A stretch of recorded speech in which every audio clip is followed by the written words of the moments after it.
My big interest in epilepsy is chronic monitoring of seizures. And if you can collect information about seizures, you can judge treatments a lot better, and you can also make people safer. In the long run, you'll be able to use information like this to help predict seizures, which will have a big impact on management. So the big challenges in advancing this issue were showing that you could actually chronically record seizure activity. And we couldn't do it with the technologies that we have, scalp EEG and inpatient monitoring, either because they're too short or because it's too expensive and difficult to keep people in hospital for the time that you need. So we needed a new technology, and so we embarked on a study with a company based overseas on an implantable seizure detection and prediction system, and it worked really well and gave us lots of dramatic new insights. It was difficult in that it required a major invasive procedure. Although we proved that you could predict seizures, it was hard to sell it, and this was a big challenge. But we knew from it that we could perhaps do the same work with a less invasive system. The next challenge then was finding someone who could partner with us to manufacture such a system, and finding someone with the skills locally. It was very difficult, obviously, and to find someone from overseas was very expensive, and there were all other obstacles around whether people had the regulatory reimbursement expertise and so on, which were really big problems that we don't know really very much about in the world that we work, and so trying to bring that experience in was critical.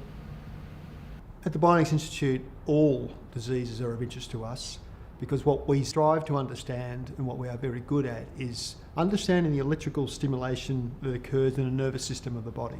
We want to create products that will impact and improve the life of people with disease. We've got core skills.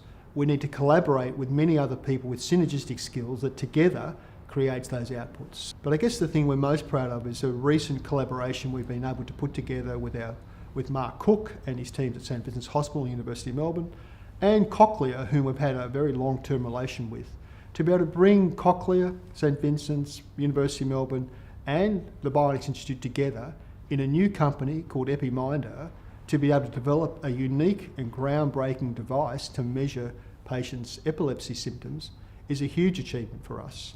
We've done a lot of work to get it there, and now the company needs to move on. But to actually take early phase discovery, put it together, bring the partnerships together with Cochlear in particular, who have never done anything outside of hearing before, we are incredibly proud of. So we've made great progress. Getting Cochlear on board is obviously critical, but we were able to do that through a consortium of the hospital, the university and the Biomedical Institute, because we needed people with a very broad range of skills, manufacturing the electrodes, the know-how around the clinical situation, the intellectual input around developing these systems that we need to do the prediction particularly. All of these come together through this diverse group of folk who, with Cochlear, can make this happen.